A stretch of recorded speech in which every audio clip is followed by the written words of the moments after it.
You're listening to the Best Morning Routine Ever podcast, the show that proves no one stumbles upon success ever. With your host, Lou Need. Every Mondays and Thursdays, we deliver cold hard evidence behind the power of a robust morning routine. Get ready to be transformed by the renewal of your mind. Hello, morning enthusiasts. Welcome to the Best Morning Routine Ever podcast. I am your host, Lou Need Lewis, and today I have the honor of introducing a very special guest to the show, Dr. Keis. Dr. Keis is a Ph.D., a foremost global authority on behavioral assessment strategies and processes, an expert in leadership, purpose, and wellness. Dr. Keis' purpose is to help others to live, lead, and work on purpose. He is president and CEO of Consulting Resources Group International, which has served thousands of companies, associations, industry groups, and leaders in over 30 countries. His latest book, which we'll talk about today, is called Why Aren't You More Like Me? Deliberate Leadership in the Quest for Purpose. Dr. Keis, the list goes on. Welcome to the show. Well, thank you. I love your approach to leadership. So today we're going to talk about how to get results and how the leadership affects that. For sure. And of course, towards the end, we'll get on your morning routine. Mm-hmm. So tell us, how did you get started? So you have your PhD and you have this great list of accolades, and tell us something that the audience would not know about you that I did not just list. Well, I actually grew up on a dairy farm. So my background is I'm the third generation firstborn male, Eastern European descent, growing up in a dairy farm. And so when I finished agricultural college, I came home to work with my dad. But we were so busy beating each other up, we couldn't work together, that I left the farm and went on to my own sort of career path. And so here I am, a dairy farmer. Then I went into agricultural. I worked for the Federal Department of Agriculture and also then went to agricultural sales. And that was my transition into this industry way back in actually even the late 80s. I started very young, obviously. So, and I started a sales training company. And so here we are, as we record this, because podcast or legacy, we're 31 years later from when I started that. Now, what the people don't know also, and hopefully it's an encouragement to everybody that's listening, is that my grade 9 English teacher said I would never amount to anything because I couldn't read or write. So when I did my master's degree, it was discovered I was severely dyslexic. And it was the invention of the computer that really saved my bacon, because I was able to type and Word would show, what's the grammar that was incorrect, the misspelt words. So here now I've written 4 million words of content. In no way you would have been able to convince me when I was even in my 20s that was something I was going to do later on in life. You showed that teacher. Didn't I, though? However, it was interesting. And this is where I think, for all of us, it's very important that we're careful about our words, because that was very discouraging to me for many, many years. What that grade 9 teacher said to me. Now, back then, learning disabilities weren't quite as prevalent or focused on in the educational system. But, your words really do have impact on others, especially people who are close. And so just be very careful about what you say to others as far as encouraging them or discouraging them. Yeah, because you get to carry that with you throughout life and not even knowing subconsciously that's what the fault is. Absolutely.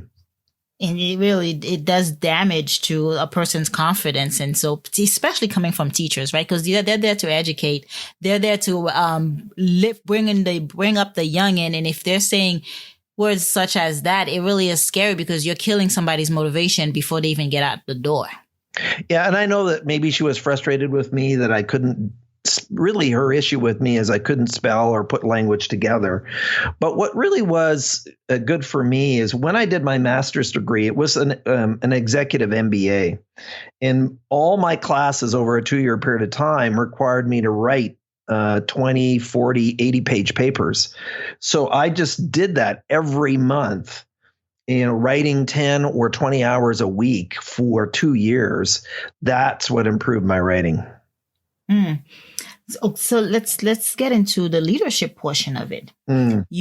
How is for leaders, for any entrepreneur who's starting out and trying to grow a business, how can they develop their leadership style to get effective results? Well, let me back up one point to that question. First of all, all of us are leaders in some form or another, including leading ourselves. And so one of the things we teach, and we have a whole bank of 12 assessments, and that's part of Why Aren't You More Like Me or Deliberate Leadership, is getting to know ourselves is very, very important. One of my colleagues, Dr. Tasha Urich, and I'll say that lightly because she's been on my podcast show, is the meta skill for the 21st century for all of us listening is self-awareness. And so as a leader, I need to be conscious and aware. What are my strengths? What do I bring to the table? What am I good at? What am I not so good at? Am I even aware of what I'm good at, not good at? And the other one is in her research, in her book, which is a New York Times bestseller, is that most people believe that they know themselves.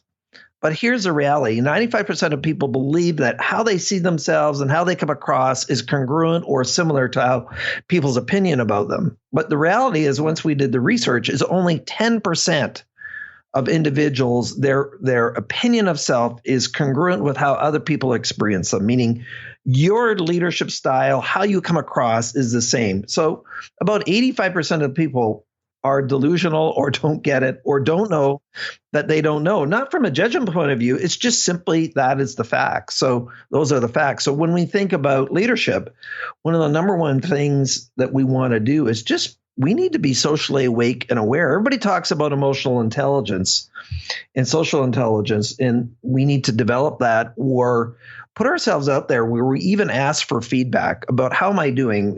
What am I doing well? Am I not? How do I come across? How am I perceived? And I think a lot of people would be shocked by the feedback they would get. Mm-hmm. Yep. Yeah, because I would say a lot of us think we're delusional because we're not aware of how we're perceived by others, but that's a part of emotional intelligence. Absolutely.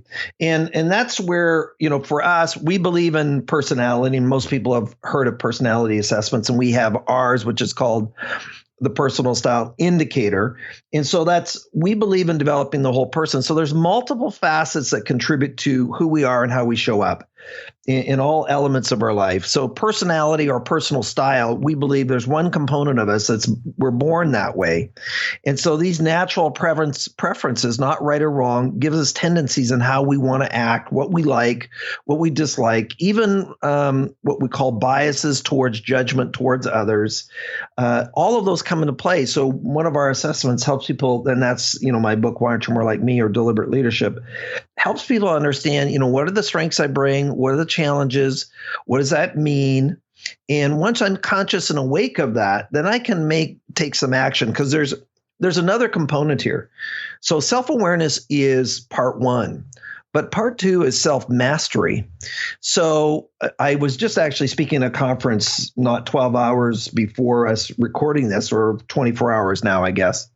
And I said, one of the things is that if I become self-aware that I'm a jerk and I don't do the changes to stop being a jerk, then I'm still a jerk. So self-awareness is only part one. Self-mastery of, can I be in charge of self? Can I actually not only be awake of how my behavior is impacting the environment, can I then choose how I'm going to respond to be able to build rapport, build credibility, and have a positive impact with as many people as possible around me? Yeah, you hit it right on the nail, because I actually did not think about that, because you hear about self-awareness all the time with EQ, with leadership. But the way you're saying part two is self-mastery is like, are you able to tweak the faults? Are you able to tweak things that were the areas that you're not the strongest at to actually become better, to be better responsive to others? Absolutely. Including, we call it the sin of omission. So a lot of times people say, well, this leader did this or this leader did that. But sometimes it's what the leader didn't do that has affected their credibility with the people around them. So example is, let's say you're a supervisor, a manager, a leader or a company owner as you're talking to people there. And there's somebody on the team who really isn't following policy or is toxic. And you do nothing. You say nothing because you're fearful, you don't like conflict, and so you avoid it. So now the sin of omission has occurred. And what it means is your credibility is eroded with everybody else on the team because you're not dealing with the toxic person. I'm not saying it's easy. I'm not saying it's simple, but it's certainly required. So when we think about life, sometimes says, well, I didn't do anything. Well, that's exactly the point. You didn't do anything. And as a supervisor or a leader or somebody, even from a family point of view, you didn't do anything. And that's why we're in the mess that we're in. Mm-hmm. Yeah. And I can see that. There was one situation at work and the delegation was happening, but my supervisor never said a word to me. I heard it by word of mouth. And I thought, that's very odd. That's not a great way to go about it because I would like the communication to come straight from the superior. But so when you're Exactly. saying it's what you don't do that actually erodes your credibility, I can absolutely see that. So it's both. It's not one or the other. It's both. So it's what I do. It's also what I don't do. Really, both of those are combining together. Credibility comes from behaviors, right? So behaviors in action. So a lack of behavior or behavior that's inappropriate or behavior that's not skilled or just maybe even late in some cases where timeliness is important when I communicate with people. So I delegate to you and I tell you a month later you're not doing a good job. Well, that's a little late for us to be able to have a conversation about unmet expectations. Mm-hmm. And what about the transformative leadership? The one that is in it for the purpose driven and bringing the best out of everyone. Absolutely. So part of, when we think about credibility, and so another one of my colleagues, Jim Keis, wrote the book Leadership Challenge, and he's been kind enough to endorse a couple of our books. And, when he talks about credibility, honesty is important. But interesting, one of the things that leads to a leader being credible in other people's eyes is competence. And I joke in my seminars and keynote presentations I do is that, who's ever worked for a really, really, really nice idiot? And so a person is nice, they still need to know what they're doing. And then after that, the two other things that he did in his research is that you need to know where you're going. So when you think about encouraging others, where are we going as an organization, a team, a group, or a company? And then the last one is inspiring, where how do I contribute to where we're going? So this is where you're linking, as a leader, can I connect with you and know you well enough about how you are motivated, what's important to you, how can your purpose connect to the purpose of the organization so that you feel meaning and feel fulfilled? Yeah, that takes a lot of I would say a lot of time spent networking within your team, networking within the company to actually get to know the individuals on that level. Absolutely. It's interesting though. There's I forget the name of the new book I'm reading right now. But anyways, part of there's all these things about performance appraisals, which are like broken. People shouldn't be doing that. But what most people want is some type of engagement. So the supervisor or the manager or team members, you need to talk to one another. Hello. I mean, it's a bit of a mystery to me where people go to restaurants and they're busy. Everybody's on their device and texting each other across the table. It just doesn't make any sense whatsoever. Let's have some human contact here. That is same thing in a work environment or a personal environment. Let's have some communications. Yeah. That's true. For the 21st century leader, we have a lot of startups. We have a lot of companies, entrepreneurs, and some of them young too. And so they don't have the experience, the years to back them up to develop this leadership skill. So for the 21st century leader, what are some skills that can be acquired? Well, I'm going to give one attitude first. And that attitude is be a student of self and others. So if we're going to think about self-awareness, is just because somebody's older doesn't mean that they have the right kind of experience. We know individuals 40, 50, 60 who, in our opinion, they've taken 1 year of experience and repeated it for 20 years. So they really haven't developed themselves. So for the younger person, I have a son who's 24 when we're recording this, and he's doing very well. Thank you very much. And he's skilled, but he's spent a lot of time being a student of people and of himself.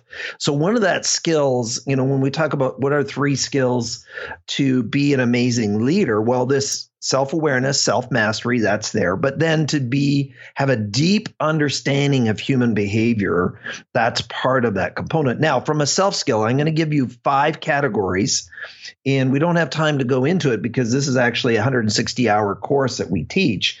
But the first one is this whole area about self-management. So when we say self-management, I say, what are your stress levels? Do you know what your purpose is? Do you know what your values are? Are you clear about that? Are you doing that work? And when I say that work is that discovery is reserved for the person seeking. That means you need to seek and do the work to get clarity. I did this work when I was in my late 20s. It took me a while to kind of catch on it. And I spent 6 months, I hired a coach, and I spent 6 months actually mapping out sort of my life and to pay attention that life leaves clues. What are you interested in? What are you passionate about? This is all the work that's in my book, The Quest for Purpose, a roadmap to get clear about life. Then the next skill set is interpersonal skills. We've started to talk about some of those basic communication skills, listening, paying attention. Do you know how to ask inquisitive questions like you're doing in this interview? Many people don't. The next set of skills is around coaching, counseling, but also holding other people accountable. So even though we have this interpersonal skills, the next one is holding people accountable to set expectations is a whole nother skill set. And so those are the 3 primary ones. Now the next set are more advanced as you go through these, and that's team and consulting. So that means, when I have multiple people, I have to manage multiple relationships. It's not just you and me. It's you, me, and the other person. It's the other person and you, and I have to be this observer and watch, how are you two getting along? Am I managing that? And so that's a whole different skill set to facilitate consensus, to understand what the team's doing. And then even in resources in companies, sometimes people aren't being successful because they don't have the right training, the right engagement. ASTD, American Society for Training Development, now called the Association for Talent Development, did a study and said, what are one of the top 3 reasons that employees disengage is responsibility without competence. And what that means is responsibility without training. So as a leader, did I really equip you to win? Or did I just tell you to do something, excuse me, but I didn't give you the training behind it? And small companies are, unfortunately, sometimes it runs into this challenge where they haven't really set up the processes to what we call onboarding, get them ready, get them oriented to the possibilities and what their responsibilities are. And then the last set is really just to understand where's your organization going in that whole sort of what we call OD, organizational development. And so those are the core skill sets. And it seems like a lot. There's 60 that are in our framework, but it's still responsible. And our research now over the last 40 years just verifies that those are the core skills I need to fulfill the tasks and responsibilities of just about any business role or leadership role.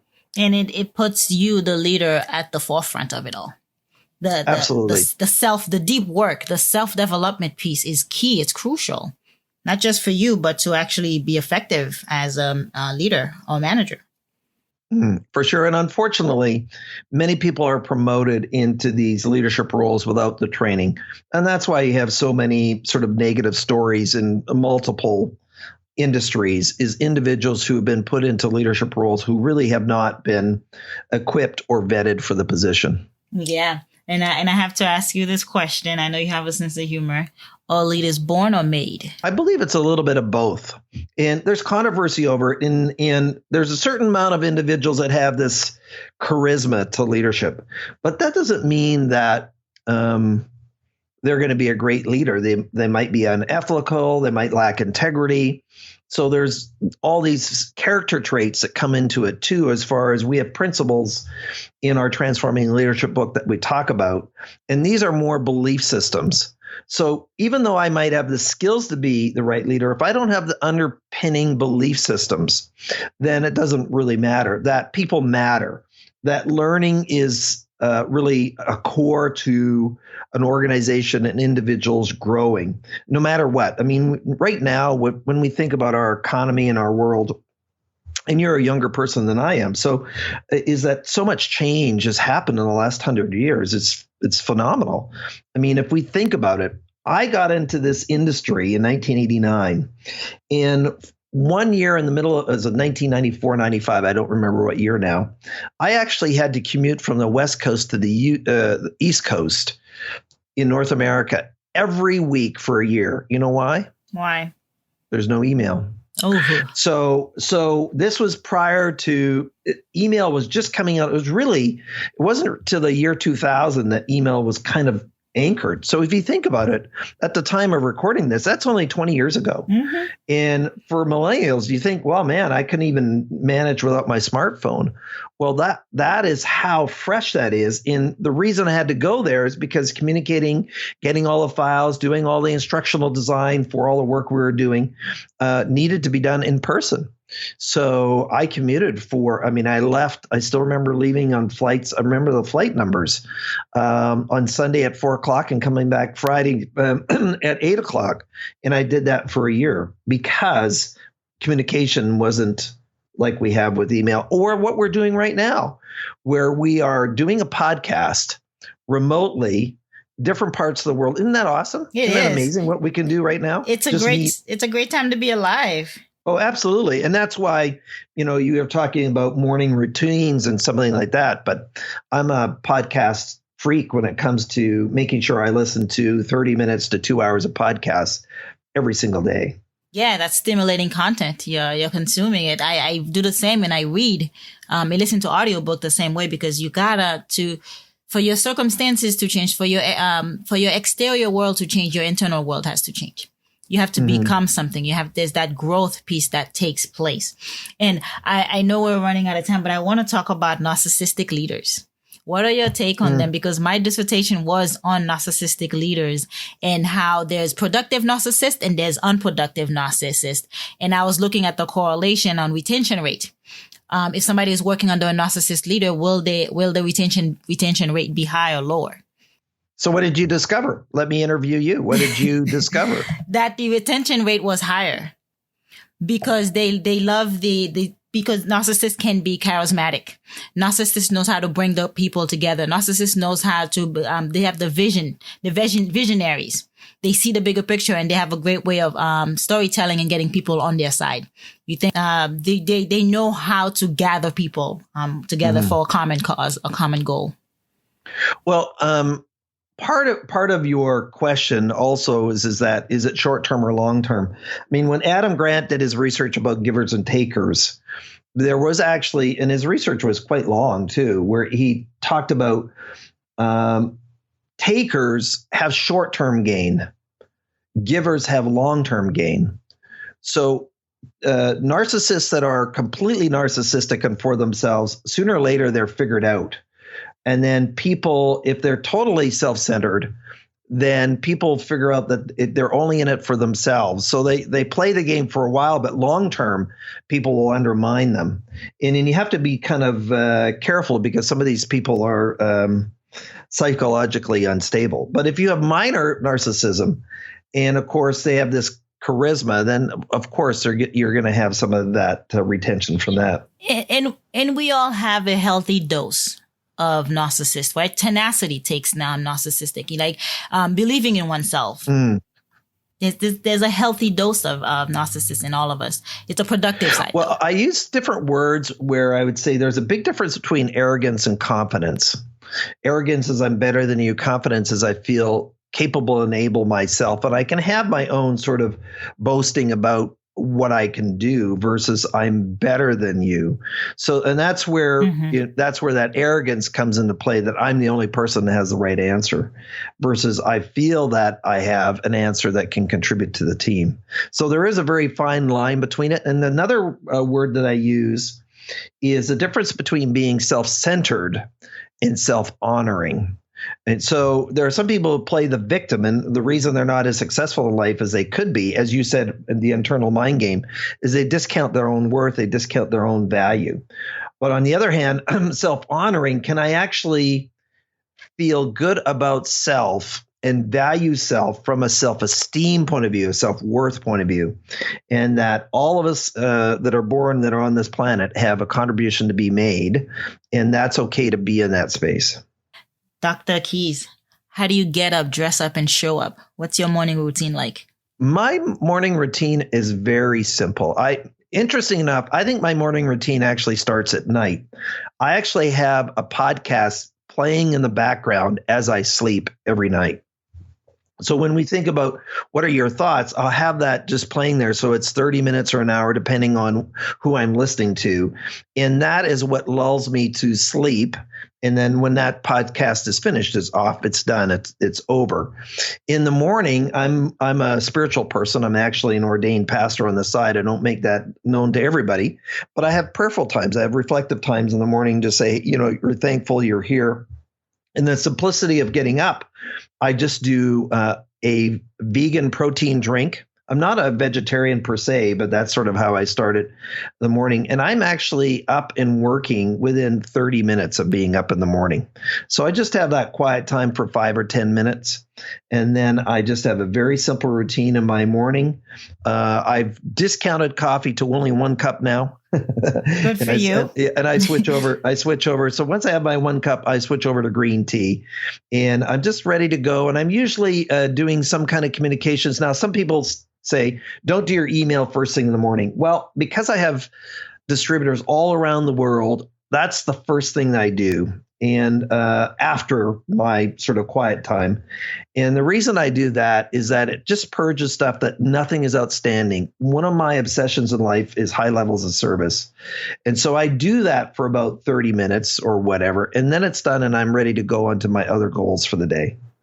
Oh, you're still not doing it first thing in the morning because you're taking that time out for yourself to give your gratitude, to think, for list of things that you're grateful for. You have that reflective time before you get into the emails. Absolutely. And then sometimes, not always, I will have a podcast going on in the morning as well. And, being married, sometimes if you're playing one in the background and you're waking up your spouse or your significant other, they don't appreciate that. So, and I don't have my headsets on. So sometimes I do, sometimes I don't. Depends on the dynamics around me. But the sequence of events, it's interesting because I think patterns, I'm not a big routine guy, but I think routine actually brings stability and consistency to you. So you just have this flow in the morning where you just kind of unfold and it's not chaotic. And, you have this quietness and you have this consistency that you bring. Yeah, consistency is important. That's how the brain we're habitual creatures. The brain operates that way. So just identifying one thing that you do and then do it over and over again and it becomes natural. Absolutely. For you to do. And it lets the body know, okay, this is a quiet time, a calming time before the day gets going, because it really is crucial to set you up. Because what you do, as doctors and research and psychologists says, what you do in the first 8 minutes of the day sets the tone for the rest of it. If it's chaotic, be prepared. You're going to have a roller coaster ride. Yeah. If it's calming and it's poised and you're envisioning, you're outlining your goals, then you'll be an organized and productive day. This is the difference. And I love that yours is simple because it inspires people to keep it simple and find something that works for them. Yeah, absolutely. Absolutely. Now, is now a good time to tell the listeners about the gift I have for them? It's perfect time. Okay. So just going to drive you to my speaker site. So we have 2 sites. One's for the company and one for myself. But it's my name, Ken Keis. Now it's spelled KenKeis.com/best. And so we're actually going to give everybody that's listening to this show a full ebook version of my Quest for Purpose book. So if you want to really find out what's important in your life, this provides a outline. This is the full book. This is not kind of anything discounted or a little piece or a few PDF pages. It's the entire book in its entirety because they've been listening to this entire show. That is very kind of you, Dr. Keis. I will put that on the show notes so my listeners can have access to your free book. I appreciate it. You're welcome. Okay. Just the brief recap for today before we let you go is for leadership, you talk about the self-awareness is crucial. It's like number one, phase one. But what's more important is the self-mastery. And I think that was very eye-opening for me and for those listening, is being able to be competent and aware of yourself and aware of other people around you. Mm-hmm. Absolutely. Be a student of self and be a student of others. I love the way you said that. And I really enjoyed our conversation on leadership. I thank you for coming on the show. Well, thank you for having me on the show. And listeners, just take some action because you all matter. Well put. Thank you so much. Okay, bye-bye. All right, morning enthusiasts, that's it for today's show. Thank you for tuning in. If you love the Best Morning Routine Ever podcast, we'd love to hear from you. So go ahead and subscribe, rate, and give a review on iTunes or Google Play.